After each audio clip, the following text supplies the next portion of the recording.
जय हिंद सभी को। आज हम लोग पढ़ने वाले हैं मोनोसेकेराइड के बारे में। तो हम लोगों ने कार्बोहाइड्रेट के बारे में पढ़ा कि कार्बोहाइड्रेट क्या होता है, कार्बोहाइड्रेट कितने प्रकार के होते हैं। तो उन प्रकारों में से हमने एक टाइप लिया, वो है मोनोसेकेराइड। 4 प्रकार के कार्बोहाइड्रेट होते हैं: मोनोसेकेराइड, पॉलीसेकेराइड, ऑलीसेकेराइड और एक डाइसेकेराइड। ये चारों प्रकार के कार्बोहाइड्रेट हम पढ़ेंगे। तो उनमें से एक टॉपिक जो है वो है मोनोसेकेराइड कार्बोहाइड्रेट। मोनोसेकेराइड कार्बोहाइड्रेट एक ऐसा कार्बोहाइड्रेट है, ये कार्बोहाइड्रेट सबसे सरल कार्बोहाइड्रेट है। सबसे सरल कहने का मतलब कि आप इस कार्बोहाइड्रेट को आसानी से प्राप्त कर सकते हैं। जैसे अगर आप एक कार्बोहाइड्रेट को मिलाते हैं, एक कार्बोहाइड्रेट को लाते हैं, जैसे आप ग्लूकोज को लाते हैं, ठीक। अब उस ग्लूकोज को फ्रक्टोज के साथ मिलाइए। आप उस ग्लूकोज को एक और ग्लूकोज के साथ मिलाइए। तो ये क्या हुआ? ये सरल कार्बोहाइड्रेट का उदाहरण नहीं है। जब दो कार्बोहाइड्रेट को हम मिला रहे हैं तो ये एक सरल कार्बोहाइड्रेट नहीं है, ये जटिल कार्बोहाइड्रेट बनाएगा। सब इसमें सरल कार्बोहाइड्रेट है कि जब हम ग्लूकोज को ला रहे हैं तो ये ग्लूकोज सरल कार्बोहाइड्रेट है। उसमें से हम जो एक फ्रक्टोज को ला रहे हैं तो ये सरल कार्बोहाइड्रेट है। और जब हम ग्लूकोज और फ्रक्टोज को मिलाकर जो कार्बोहाइड्रेट हम बना रहे हैं, ये कार्बोहाइड्रेट जटिल कार्बोहाइड्रेट है। तो जो मोनोसेकेराइड कार्बोहाइड्रेट है, ये सबसे सरल कार्बोहाइड्रेट है। तो यहाँ से आपको पता लग रहा है कि इस कार्बोहाइड्रेट में ग्लूकोज मिलेगा, फ्रक्टोज मिलेगा, साथ ही साथ गैलेक्टोज मिलेगा।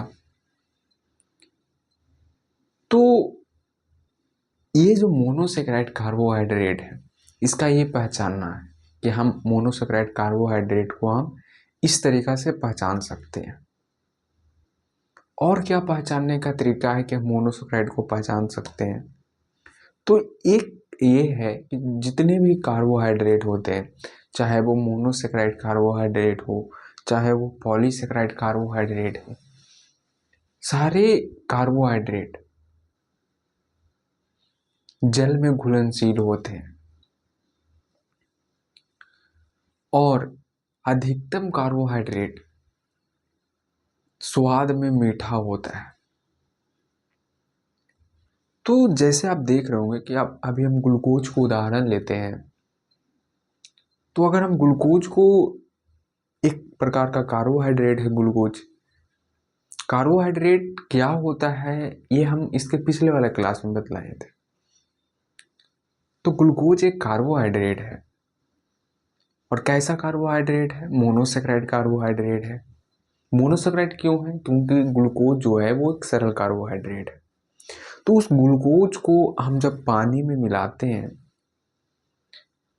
तो ग्लूकोज पानी में घुल जाता है, जो कि हमने बतलाया है कि जितने भी कार्बोहाइड्रेट होते हैं वो जल में घुलनशील होते हैं।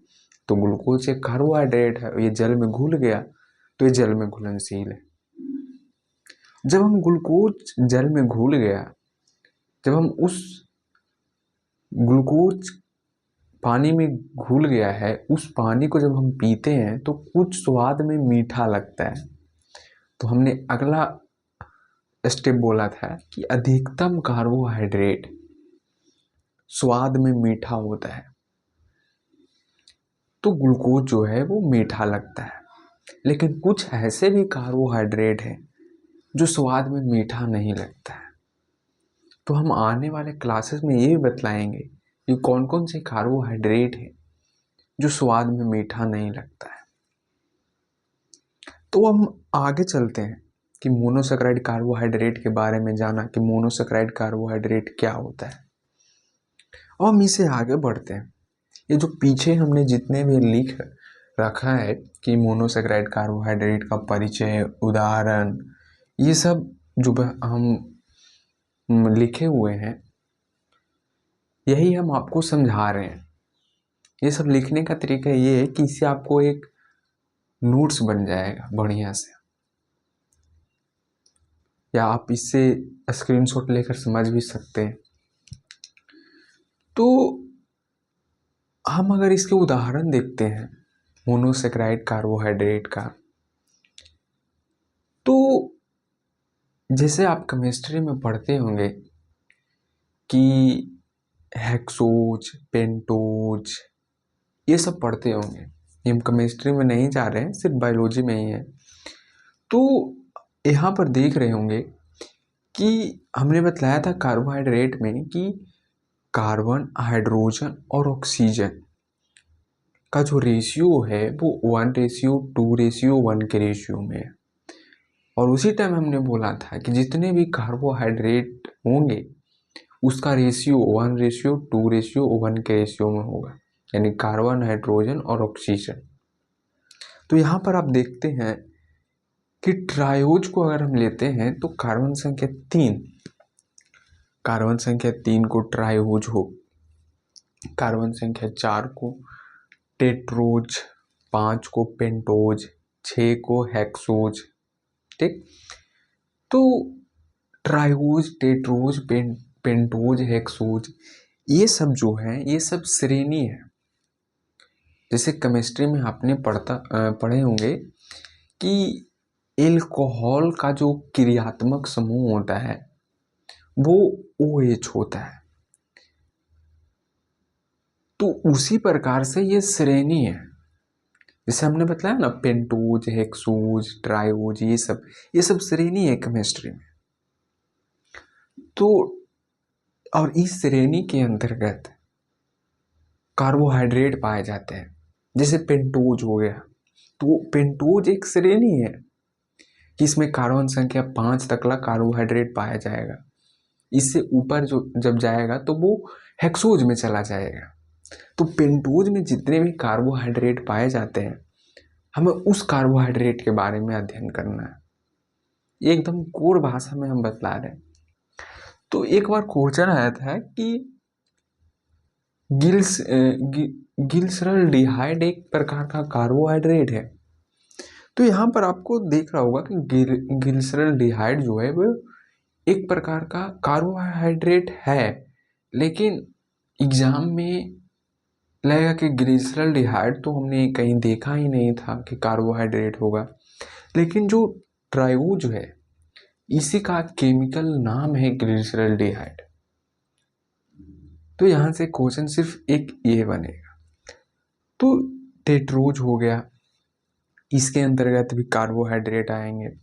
पेंटोज और हेक्सोज जो है वो हमारे एग्जाम के दृष्टिकोण से बहुत ही मायने है, तो हम उसके बारे में अध्ययन करेंगे। और उसमें भी सबसे ज़्यादा जो है वो हेक्सोज मायने है। क्यों हेक्सोज मायने है? क्योंकि इसी से अधिकतम सवाल एग्जाम में बनते हैं। जैसे कई बार ग्लूकोज का नाम सुना होगा, तो ग्लूकोज से रिलेटेड कई बार प्रश्न पूछे गए हैं। फ्रक्टोज से रिलेटेड कई बार प्रश्न पूछे गए हैं। तो हम देखते हैं कि पेंटोज, तो पेंटोज में कार्बन संख्या 5, हेक्सोज में कार्बन संख्या 6। पेंटोज में जो कार्बोहाइड्रेट आएंगे वो कार्बोहाइड्रेट कार्बन संख्या 5 तक पाए जाएंगे। 5 से अगर 6 पहुंचते हैं तो वो हेक्सोज श्रेणी में चले जाएंगे। लाइक जैसे आप देखते होंगे कि जो DNA है, RNA है, RNA यानी राइबोज न्यूक्लिक एसिड, DNA माने डीऑक्सी राइबोज न्यूक्लिक एसिड। फिर हो गया कि जाइलूज। तो DNA और RNA जो है ये भी एक प्रकार का कार्बोहाइड्रेट है। कौन सा श्रेणी का कार्बोहाइड्रेट है? पेंटोज श्रेणी का कार्बोहाइड्रेट है। तो एग्जाम में ये भी पूछा जाएगा कि डीएनए कार्बोहाइड्रेट किस श्रेणी का है, या डीएनए कार्बोहाइड्रेट में कार्बन कितने पाए जाते हैं। तो डीएनए में एक है आप बात कि इसमें देख रहे हो कि डी ऑक्सी, तो कार्बन संख्या तो 5 ही रहेगा, लेकिन यहाँ पर एक देख रहे होंगे कि D oxy ribose nucleic acid, यानी डी ऑक्सी जो ऑक्सीजन का संख्या है वो कम हो रहा है। तो यहाँ पर एक ऑक्सीजन का संख्या जो है वो कम हो जाता है। तो ये है डीएनए के बारे में। जब हम कोशिका पढ़ेंगे तो उसमें डीएनए अच्छे तरीके से हम बतलाएंगे। ये हम कार्बोहाइड्रेट के दृष्टिकोण से बतला रहे हैं। आरएनए है तो राइबोज न्यूक्लिक एसिड, इसमें जो है वो कार्बन, हाइड्रोजन और ऑक्सीजन का रेशियो 1:1 के में रहेगा, लेकिन डीएनए में नहीं रहेगा 1:1 के, क्योंकि यहाँ पर ऑक्सीजन जो है वो डिक्रीज हो रहा है। और जो जाइलोज है ये भी पेंटोज श्रेणी का कार्बोहाइड्रेट है, लेकिन जाइलोज जो कार्बोहाइड्रेट है ये गेहूं के भूसा में पाया जाता है। यानी कि जो आप गेहूं के भूसा देख रहे हैं, अभी तो सीजन आने वाला है गेहूं के भूसा, जब गेहूं कटाई होगा तो उसी भूसा में कार्बोहाइड्रेट पाया जाता है जिसे जाइलोज कहते हैं। जिसे पशु लोग खाता है तो उसको एनर्जी मिलता है। जैसे हम लोग भी कार्बोहाइड्रेट खाते हैं, लाइक जैसे अनाज, फूड, इससे हम लोग को एनर्जी मिलता है। लेकिन जब भूसा उसमें जाइलोज कार्बोहाइड्रेट है तो उस कार्बोहाइड्रेट यानी जाइलोज जो कार्बोहाइड्रेट है वो पशु लोग ग्रहण करता है।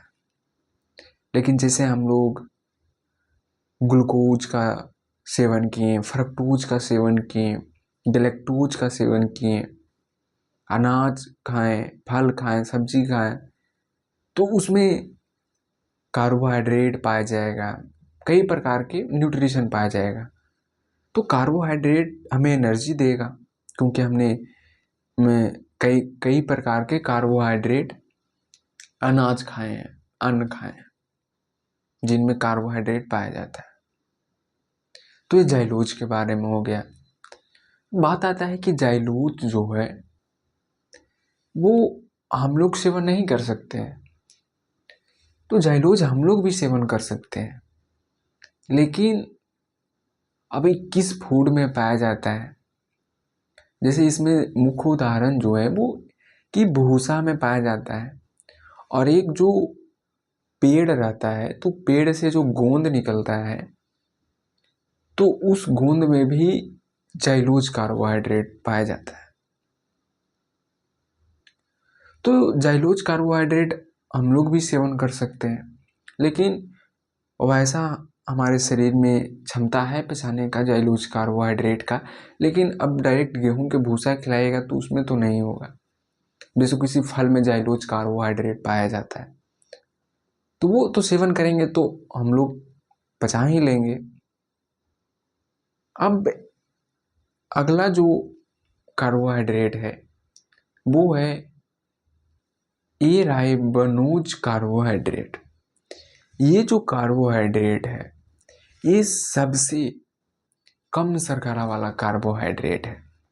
यानी इस कार्बोहाइड्रेट का सेवन उस व्यक्ति कर सकता है जो व्यक्ति मधुमेह का शिकार है, मधुमेह रोग से पीड़ित है, वो व्यक्ति एराइबोनोज कार्बोहाइड्रेट का प्रयोग करता है। ये एक ऐसा कार्बोहाइड्रेट है जिसमें सामान्य कार्बोहाइड्रेट की तुलना में इसमें काफी कम शर्करा होता है एराइबोनोज कार्बोहाइड्रेट में। तो ये एराइबोनोज कार्बोहाइड्रेट है। इससे सिर्फ एक ही सवाल आएगा कि ए राइबोनोज कार्बोहाइड्रेट में शर्करा अधिक पाया जाता है, कम पाया जाता है, दोनों, मतलब किसी प्रकार का ऑप्शन बना के दे देगा। या इस प्रकार से भी क्वेश्चन आएगा कि पेंटोज श्रेणी में कौन कौन निम्नलिखित में से कौन से कार्बोहाइड्रेट पाए जाते हैं, तो ये सवाल आएगा। अब हम अगला चलते हैं, हेक्सोज। तो हेक्सोज में 3 जो है वो कार्बोहाइड्रेट पाए जाते हैं, गैलेक्टोज, ग्लूकोज, फ्रक्टोज। और इन तीनों के बारे में हम अच्छी तरीक़ा से अध्ययन करेंगे। सबसे पहले हम ग्लूकोज के बारे में अध्ययन करते हैं, जिसका सूत्र होता है C6H12O6। ठीक, सबसे पहले हम इसका नाम जानते हैं कि ग्लूकोज को हम और किन किन नामों से जानते हैं। सबसे पहले ग्लूकोज को हम ऊर्जा के सिक्का के नाम से जानते हैं। ऊर्जा का सिक्का के नाम से हम इसलिए जानते हैं क्योंकि हमें अंतिम रूप में ग्लूकोज जो है वो हम अंतिम रूप में सेवन कर सकते हैं। यानी कि अगर कोई व्यक्ति, जैसे मान लीजिए कि ये कोई व्यक्ति है, ठीक, और ये 4-5 दिन से कुछ भी नहीं खाया, कुछ भी मतलब कुछ भी नहीं खाया, तो डॉक्टर क्या करता है कि इसको पानी चढ़ाता है, इसको जो है वो पानी चढ़ाता है, ठीक, इसको जो है पानी चढ़ाता है। तो पानी में क्या होता है, ग्लूकोज होता है, और ग्लूकोज जब हमारे शरीर में जाता है ऑक्सीजन से क्रिया करके एटीपी बना देता है। तो हमारा शरीर जो है वो डायरेक्टली रूप से ग्लूकोज को एक्सेप्ट कर लेता है।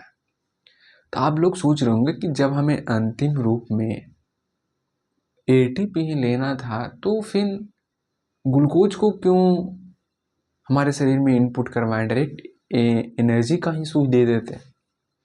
तो यहाँ पर बात ये उठता है कि अगर हम डायरेक्ट ऊर्जा का ही, अगर हम सुई इंजेक्शन ले लेते हैं, सुई ले लेते हैं, तो जो हमारी कोशिका है, तो ये कोशिका जो क्रियाएं कर रही है, जो माइटोकॉन्ड्रिया है जो अपना फंक्शन कर रहा है, जो कोशिका के अन्य कोशिकांग जो हैं वो अपनी क्रिया कर रहे हैं, तो वो लोग क्यों हैं? अगर हम डायरेक्ट एनर्जी दे देंगे तो हमारा शरीर जो है वो काफ़ी पीड़ित हो सकता है। इसके कारण से हम पीड़ित व्यक्ति को ग्लूकोज चढ़ाते हैं, और ग्लूकोज से हमें ग्लूकोज जब शरीर में जाता है तो ऑक्सीजन से क्रिया करता है, उसके बाद एटीपी बना देता है। तो अंतिम रूप से हमें ऊर्जा मिल रहा है। तो हमें ग्लूकोज को ऊर्जा के सिक्का के भी नाम से जानते हैं। एक और नाम से हम ग्लूकोज को जानते हैं जो है अंगूर की शर्करा। अंगूर की शर्करा के भी नाम से हम ग्लूकोज को जानते हैं। तो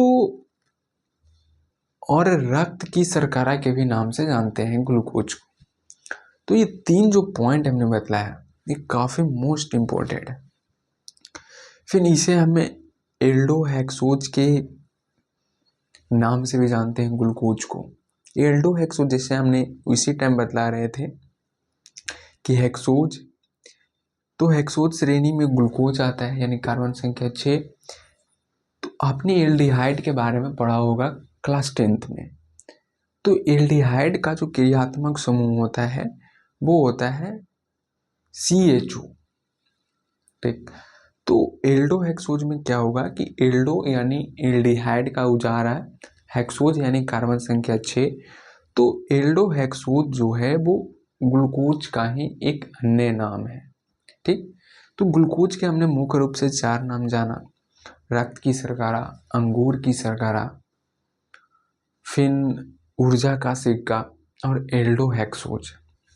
अब हम बात करते हैं कि हम ग्लूकोज कहाँ कहाँ से प्राप्त कर सकते हैं, स्रोत के बारे में जानते हैं।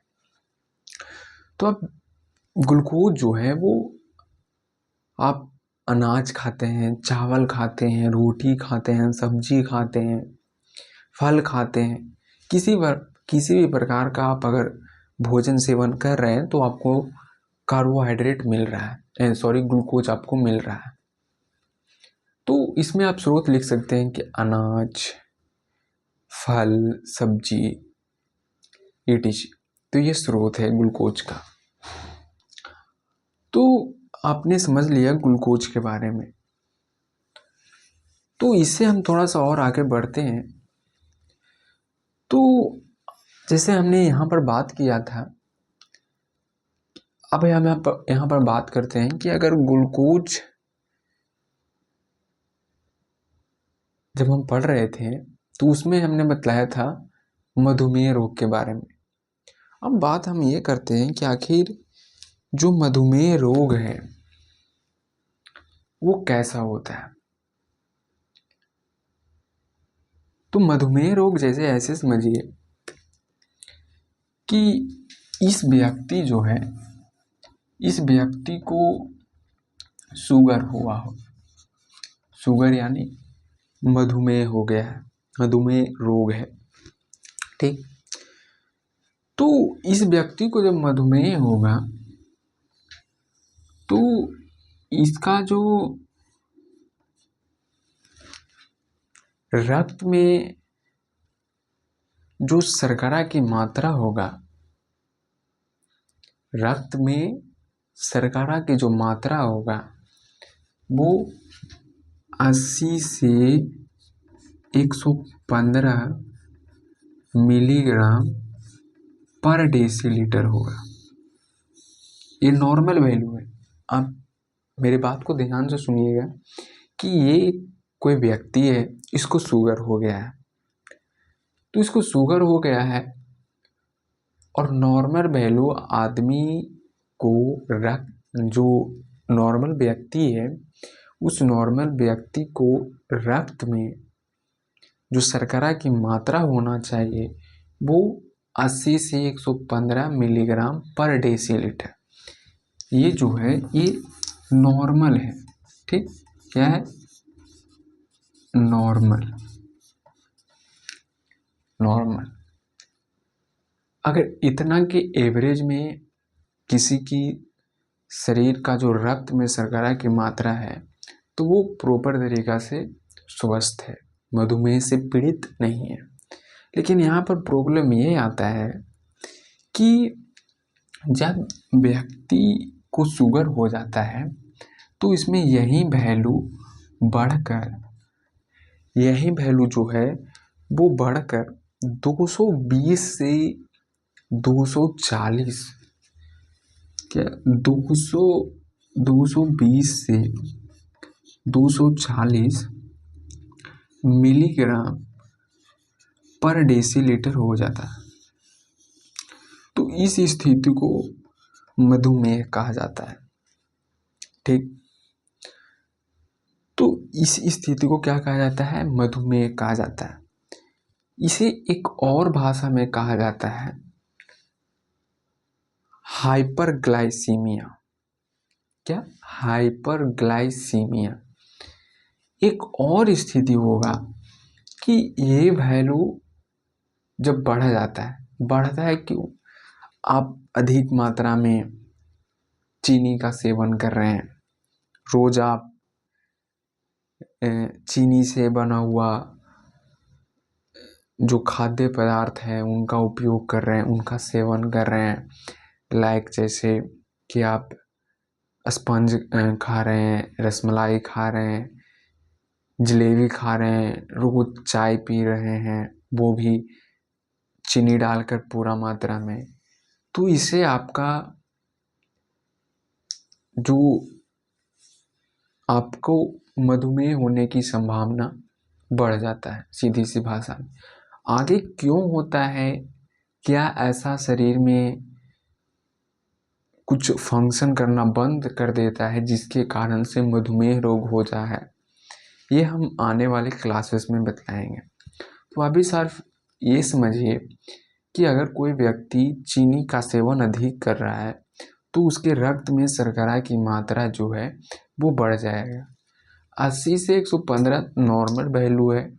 अगर इससे बढ़ता है तो चीनिया का शिकार हो जाता है, जिसे गाँव में बोलते हैं। इसे बायोलॉजिकल भाषा में हाइपरग्लाइसीमिया या मधुमेह रोग बोलते हैं। अगर मान लीजिए कि किसी व्यक्ति को इसके वैल्यू से भी कम हो जाए, यानी मान लीजिए कि कोई व्यक्ति है, उसको जो है वो कोई व्यक्ति जो है वो इसको जो है वो 50 से 60 मिलीग्राम पर डेसीलीटर खून में 50 से 60 मिलीग्राम शर्करा पाया जाए रक्त में, तो इस स्थिति में आदमी को क्या होता है कि मतलब चक्कर आने लगता है, शरीर में थोड़ा सा मतलब शॉर्ट टर्म खातिर शरीर पर प्रभाव पड़ता है। लेकिन जब आप इसे थोड़ा सा चीनी उनी खाइएगा तो इस नॉर्मल वैल्यू में आप समान हो जाएगा। तो यह इस अवस्था को हाइपोग्लाइसीमिया कहा जाता है। ठीक, क्या कहा जाता है? हाइपोग्लाइसीमिया। ठीक, तो ये मधुमेह के बारे में जानकारी है। अब कैसे होता है मधुमेह रोग, वो हम आने वाले क्लासेस में बतलाएंगे। अब हम इससे आगे बढ़ते हैं। ठीक, तो आगे जो है वो है फ्रक्टोज जो है वो भी एक प्रकार का हेक्सोज श्रेणी का कार्बोहाइड्रेट है। और ये जो कार्बोहाइड्रेट है, ये कार्बोहाइड्रेट को हम शहद की शर्करा के नाम से जानते हैं। शहद की शर्करा के नाम से इसलिए जानते हैं क्योंकि फ्रक्टोज जो है वो हमें शहद से भी प्राप्त होता है। शहद यानी जो मधुमक्खी के छत्ते होते हैं, इसमें फ्रक्टोज कार्बोहाइड्रेट पाया जाता है। और फ्रक्टोज जो है वो हम फल की शर्करा के नाम से जानते हैं। जैसे जो पके फल हैं, आम, लाइक सेब, ये सब में फ्रक्टोज कार्बोहाइड्रेट पाया जाता है। इस कारण से भी हम फ्रक्टोज को फल की शर्करा के नाम से जानते हैं। डिफरेंस सिर्फ ये समझिएगा कि हम फ्रक्टोज को फल की शर्करा के नाम से जानते हैं और ग्लूकोज को अंगूर की शर्करा के नाम से जानते हैं।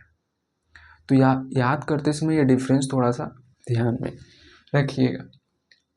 फ्रक्टोज को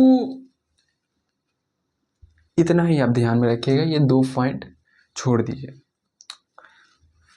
फ्रक्टोज को हम शहद से भी प्राप्त कर सकते हैं, जो कि हमने बोला, मीठे पके फल से भी प्राप्त कर सकते हैं।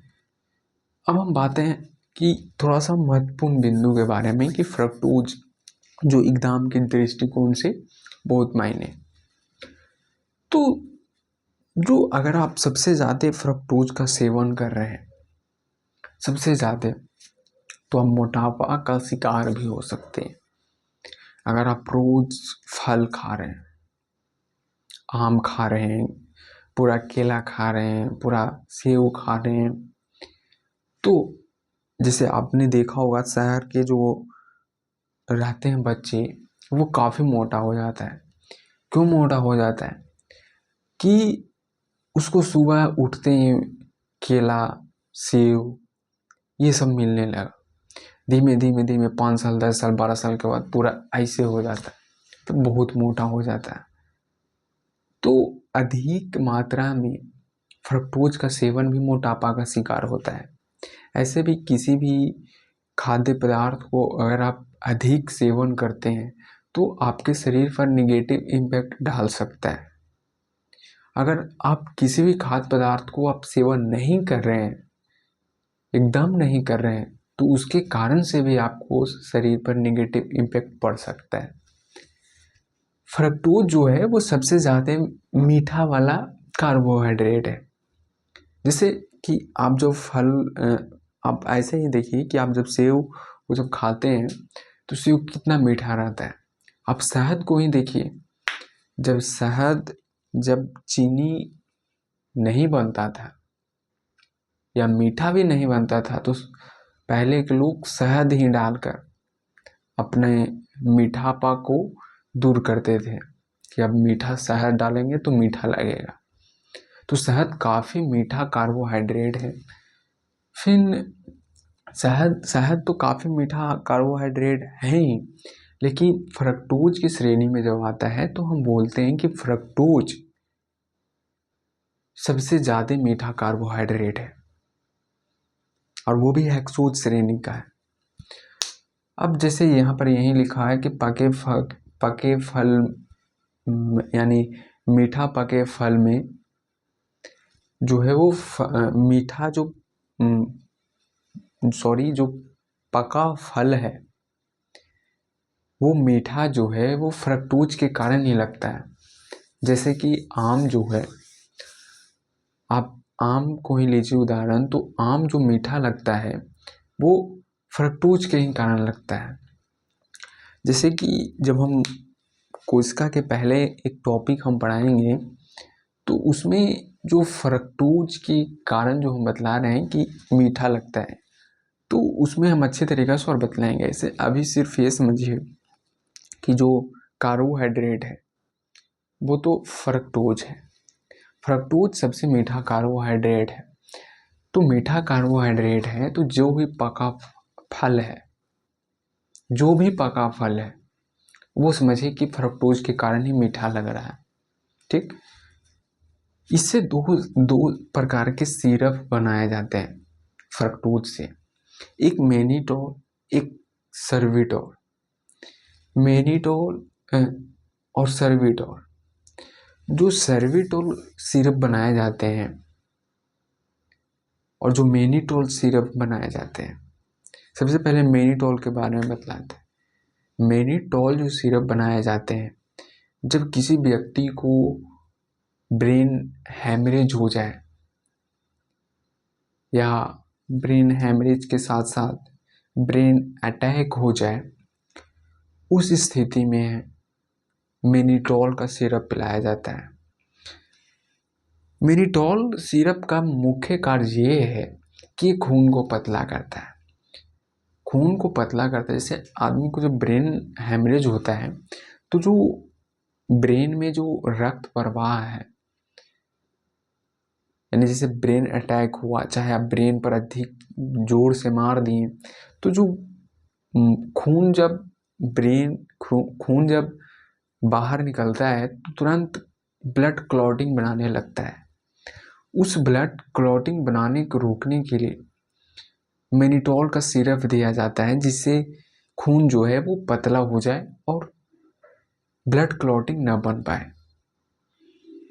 तो मैनिटोल का एक मुख्य कार्य यही है कि ये खून को पतला करता है। तो जैसे किसी प्रकार का ब्रेन में अगर किसी प्रकार का दिक्कत होता है तो उसको मैनिटोल का सिरप दिया जाता है। सर्विटोल क्या है कि जो टॉनिक सिरप है, जो चिंगम है, जो कफ सिरप है, उसमें सर्विटोल का प्रयोग किया जाता है। ठीक, थोड़ा सा हम बात कर लेते हैं गैलेक्टोज के बारे में, बस 2 मिनट का टॉपिक है। तो गैलेक्टोज जो है इसे सरल दूध शर्करा कहते हैं। सरल दुग्ध शर्करा इसलिए कहते हैं क्योंकि ये दूध से प्राप्त होता है गैलेक्टोज। ठीक, तो गैलेक्टोज दूध से प्राप्त होता है। अब हम थोड़ा सा ये बात करते हैं कि एक गैलेक्टोज और एक जो है वो गैलेक्टोसीमिया रोग है। जो गैलेक्टोसीमिया रोग है वो भी गैलेक्टोज के कारण ही होता है। गैलेक्टोसीमिया रोग जो है वो काफ़ी बच्चे को होता है, जो 5 साल 6 साल 10 साल के जो बच्चे हैं उनको गैलेक्टोसीमिया रोग होता है। 5 साल के नीचे जो 1 साल के हैं 2 साल के हैं उन बच्चों को गैलेक्टोसीमिया रोग हो जाता है। क्यों होता है गैलेक्टोसीमिया? जब दूध में संक्रमण हो जाता है जैसे कि कोई बोतल है, बोतल के ऊपर जो प्लास्टिक लगा होता है, तो उस प्लास्टिक को, जब बोतल है उस बोतल के अंदर दूध भरकर जब बच्चे को पिलाया जाता है, तो ऊपर जो प्लास्टिक लगा रहता है बोतल पर, वो 2-3 बार ऐसे ही पिलाए जा रहे हैं। मतलब ऊपर बोतल के जो ऊपर ढक्कन रहता है पिलाने वाला, जो प्लास्टिक रहता है उसको साफ नहीं किए, ऐसे ही पिलाए जा रहे हैं। तो धीमे धीमे संक्रमण हो जाता है। संक्रमण होने से जो बच्चों में गैलेक्टोसीमिया जो एंजाइम होता है, सॉरी गैलेक्टोसीमिया नहीं, गैलेक्टेज एंजाइम जो होता है वो प्रभावित हो जाता है।